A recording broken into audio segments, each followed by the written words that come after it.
Alright, so my people, blessed love to everybody saying, yeah man, much love and respect. Yeah man, alright, so my people, I want to share some videos with the item on my platform.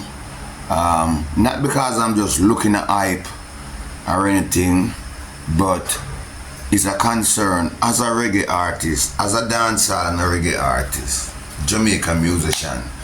Now the thing where I want to bring to the item, because I was watching the TV earlier this morning and I saw this, the item don't know that Kartel and his case is back in court again. Alright, this time they're fighting for release. No matter about bail and them thing there. Anyway, according to the court and the video, they have denied all of that. See,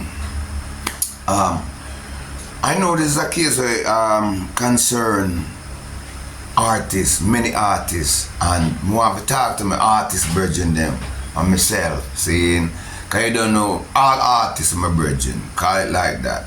Saying, me know say me not get my big break yet or anything like that still, but I'm looking forward to that. And also in the same sense, learning the process and hoping that I gain some traction to my talent about music. Still, as a builder, they them don't know, but looking forward to exposing my talent and my music to the world. Understand me? Yeah, I'm a reggae artist, dancehall reggae artist, and a builder. You don't know carpenter, everything, you don't know saying, but we've been saving up and putting aside and recording my music and, you know, just putting it out there. And I'm learning a lot, and this is a warning. These are warning. Everything, the elders, the leaders are before us. Even if, because many of them probably be younger than me, but they're still my leader. So it just show that even the younger ones are leaders in their own way. No, artists, the message is being spread to us. We have to really get professional help and professional with our music and our operation. You know, we cannot just make anything draw away out if we do certain things in the immediate situation, the immediate case right now. You know, we would react a certain way to a certain situation, would speak, lick out a certain way to a certain situation. It not look like a good thing. We have to consider with talent, we have to consider with trade, we have to consider with, you know, with future. See, and just humble ourselves and try do the best, just do it best. See, do not let any backlash or anything. You understand me? Just fear hype. Your mind, boom, a man might disrespect you, and through you have the power to do certain things, you bring up violence against him, the man could end up dead, man or woman, and all these kind of things, and get myself in all kind of mix up. We just take away from the future, talent and prosperity that is set ahead of us. Because even though I'm in a bus set and nobody not paying attention to me and my music, but that still not means that God cross me off. That still not means that I don't have a chance. So I try to keep it the best way. Yeah, we see what happening to Buju Banton. We see what happening to R. Kelly. We see what happening to P. Diddy and many other artists. Sean Kingston, right? We see what happening to all them other artists that fall under Vybez Kartel control and thing. And it's a heartbreak and a heart-aching thing. We know for these artists behind bars now, make you have to reevaluate ourselves, evaluate yourself and look at the genuine star. Look how I make people bring me down, brother. Understand me? Yeah, the court gets serious now. It's a serious attention, it's a serious thing happening with the Vybez Kartel case. Serious, ratted thing happening. I can't tell me, but I'm gonna play the video, maybe them take a look on it and see and judge for the eye themselves. You understand me? But the message that me I get is to walk away from trouble. Walk away from trouble. because we cannot allow people for just crashing away. Understand me? Also, I have another video I'm going to share today and speak about that, because there's some serious things happening here to us in Jamaica, and what me say is like, it's like some spirit over us, come over us. I mean, I tell you, I don't lie. When me check about the patois language where I speak, yo, me had a vision that just by speaking the patois, we casting many rotted spell, even the English language, and casting some demonic spell. They talk about the patois language, it's like a spirit of dunce. It's like a spirit of unknowledge and love, like a hunger spirit, because that's how the patois kind of sound, you know, like it's a really aggressive and an angry language.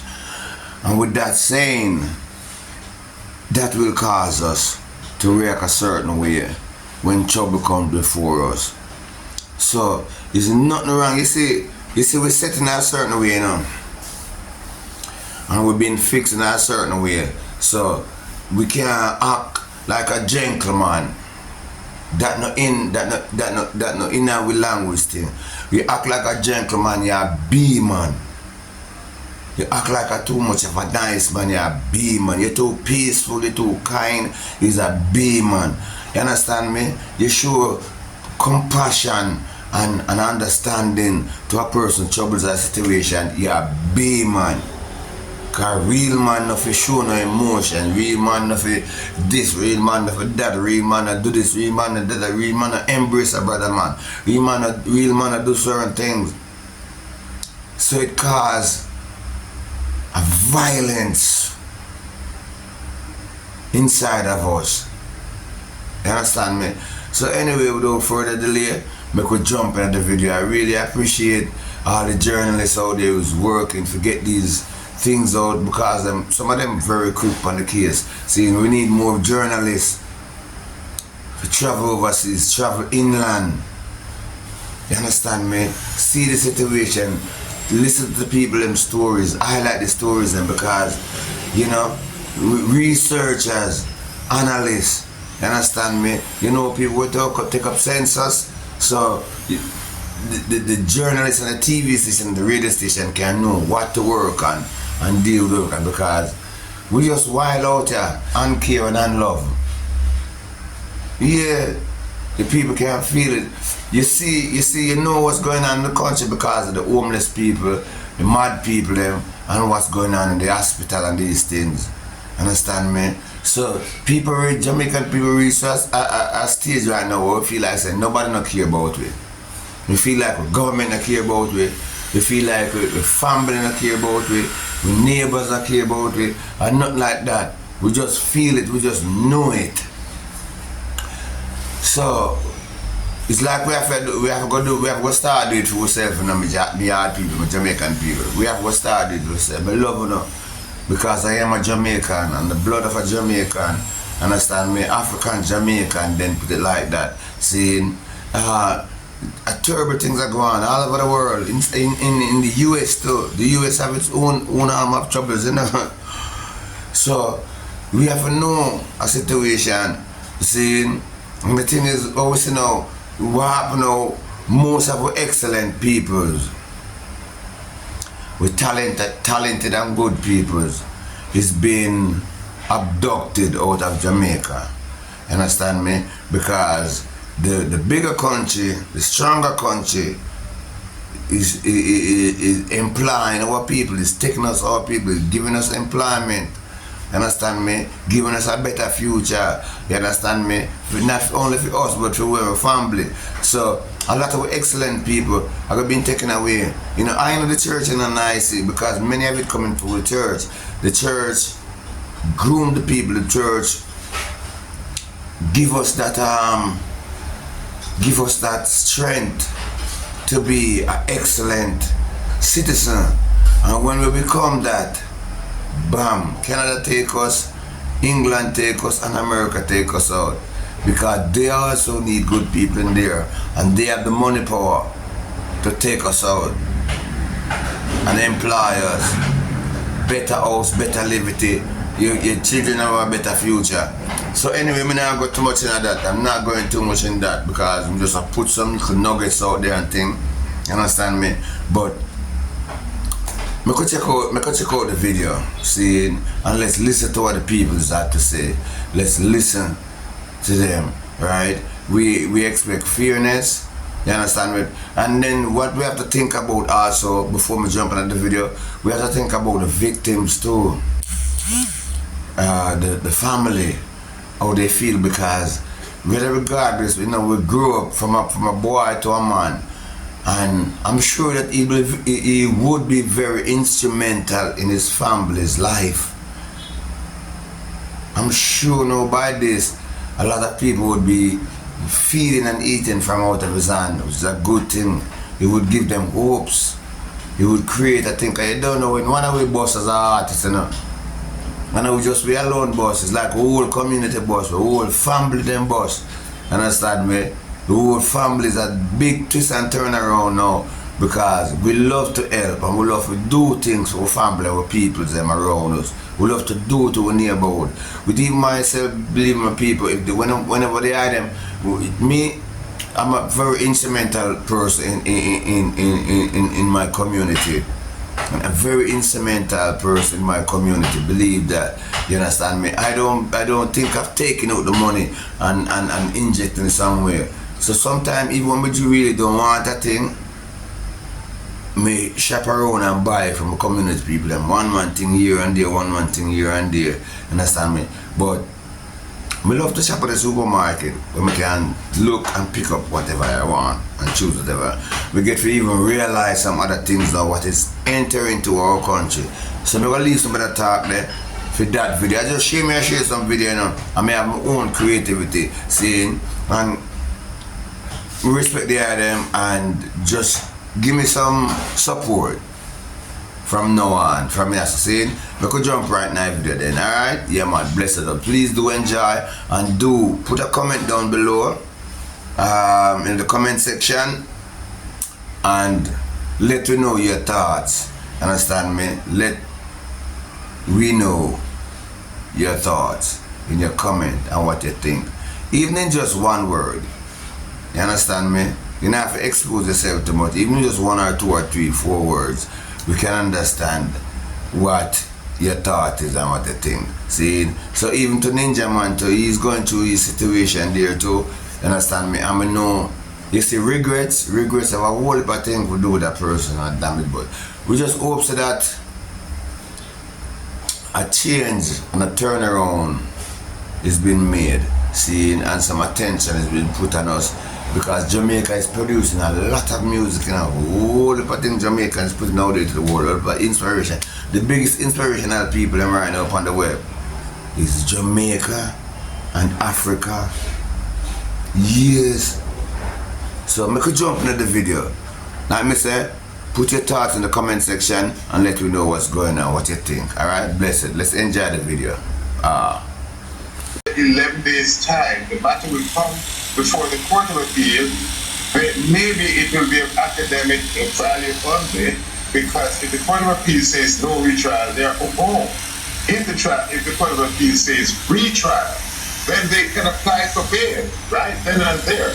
So the options are open in several directions, but it had to be habeas corpus because they were not arrested and detained by a police officer, or they were not formally charged recently. So it's a middle ground that I'm still not sure the answer to it. Yes, hear you on that. Let's take the break and come right back speaking with Eminem about the cartel situation today, the ruling by the judge, and of course we'll have enough time to talk about what from here for Adidja Palmer and company. We're here on CVMT. An application for writ of habeas corpus filed on May 17, 2024 on behalf of the applicants, Adidja Palmer, Sean Campbell, and Andre St. John, was heard in the Home Circuit Court on Thursday, May 29, 2024, which of course is today. The court ruled today, the DPP statement says, that this application requesting the applicant's release is denied, and that the superintendent of the Tower Street Adult Correctional Center is acting lawfully in keeping the applicants in custody. The court noted there is no order. There is no order from any court indicating that the applicants are to be released, as the order from the Judicial Committee of the Privy Council quashing the convictions was not an order for release. The applicants are not eligible, the statement continues, for bail pending appeal due to the offense for which they are before the court pursuant to the Bail Act. Due to the pending matter before the Court of Appeal on the issue of retrial of the substantive case, this is the extent of our updates at this time from the Office of the Director of Public Prosecution. Order, but here's the issue I would take with that pronouncement.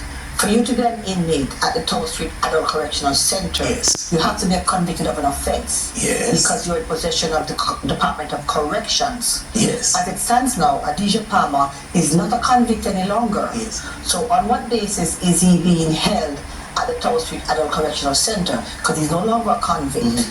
So therefore, if the writ of habeas corpus is to remove him from the custody of the state in terms of the prison facilities, then that application will be correctly done because there's no basis to hold him there.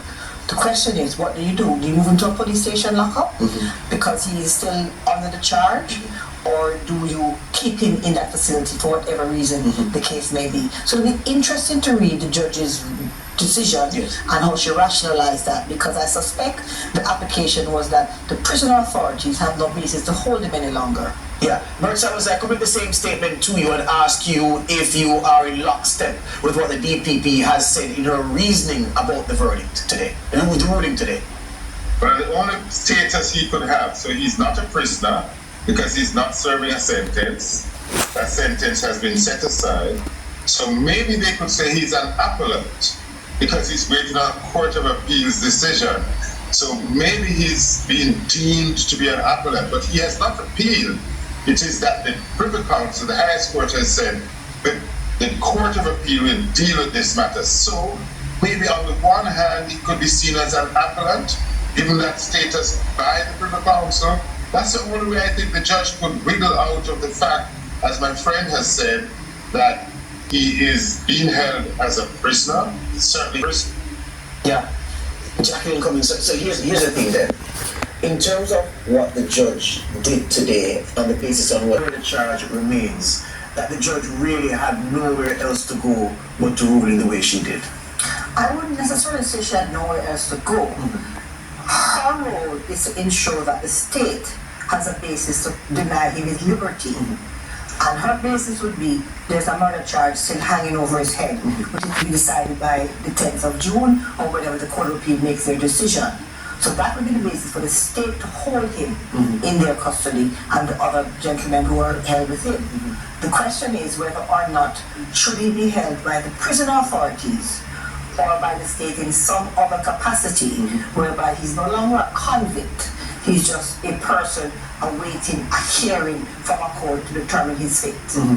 And Bert Samuels, you mentioned the fact that case law is imperfect where the precedence for this kind of thing is concerned. So upon review, now that you've had the chance to look back at it, given that the judge's ruling is here, was it a long shot? Was it a case of the attorneys for Kartel and the company chancing their arm to see if they'd come up trumps in making this writ of habeas corpus application?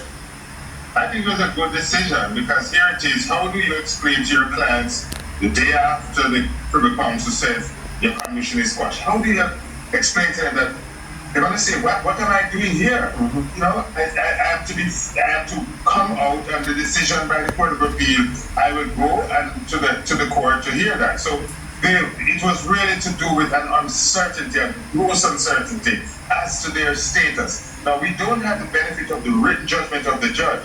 If I were being interviewed, I could be more informed and be more informative. So that I would love to see how she wrestled out of that situation. Yeah.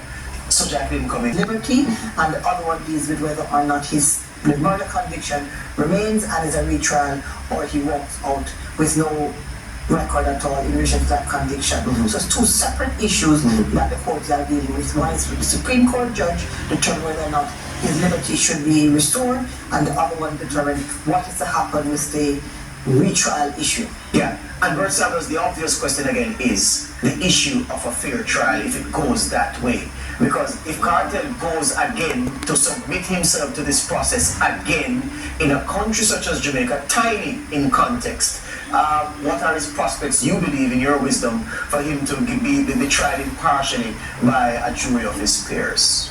So let us say the accused men, because there are other. Yes, sir. Thank you for that. The accused men can mount a very serious constitutional challenge to a fair trial, because in the public space there's been so much of the evidence which has gone into the public space, and the videos in the trial have gone into public space. Their argument would be, based on what is out there in the public space, can I get a fair trial? Can I get certain impartial persons who would not be affected by what has been said in the press for the past 13 years about this trial?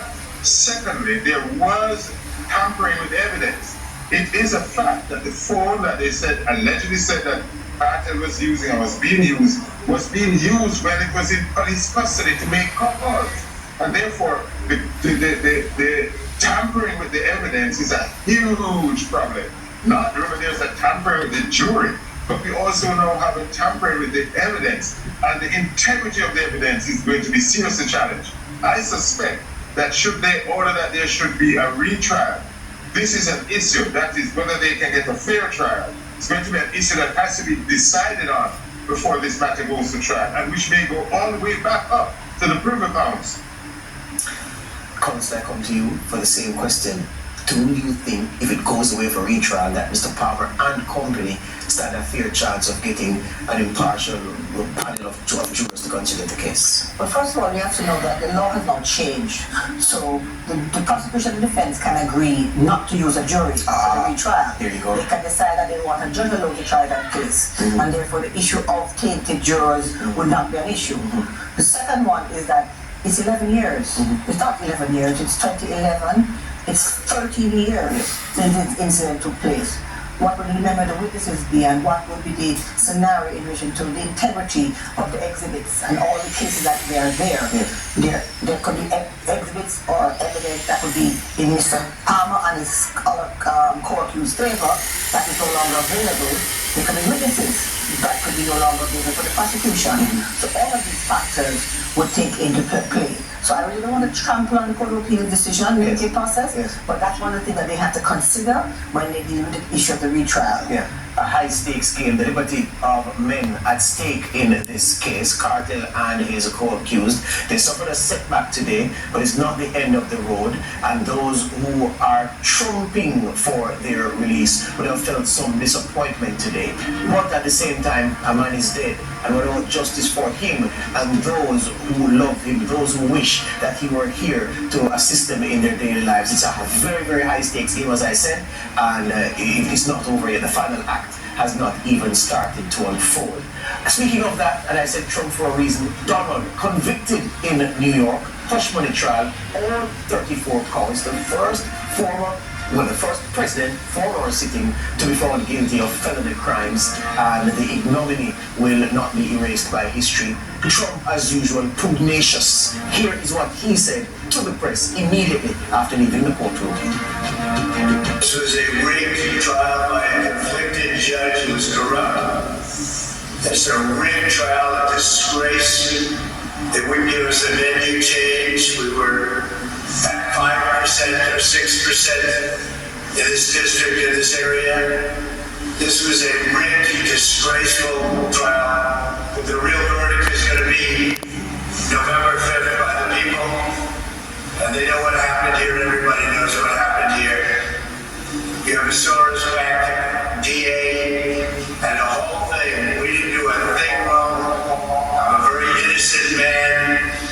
And it's okay. I'm fighting for our country. I'm fighting for our Constitution. Our whole country is being rigged right now. This was done by the Biden administration in order to hurt an opponent, a political opponent. And I think it's just a disgrace. I haven't lived that long, but convicted of felony charges. but that's where we are now. Well, this one is not over yet because after sentencing, his lawyers have said already that they will appeal. That's my time. I want to thank Bert Samuels very much. I want to thank Jacqueline Cummings very, very much. It's not over yet. I'm hoping to speak to you, ladies and gentlemen, once again as we try to unravel this and make it make sense for Jamaicans watching us. And say to the viewers watching, presently viewing on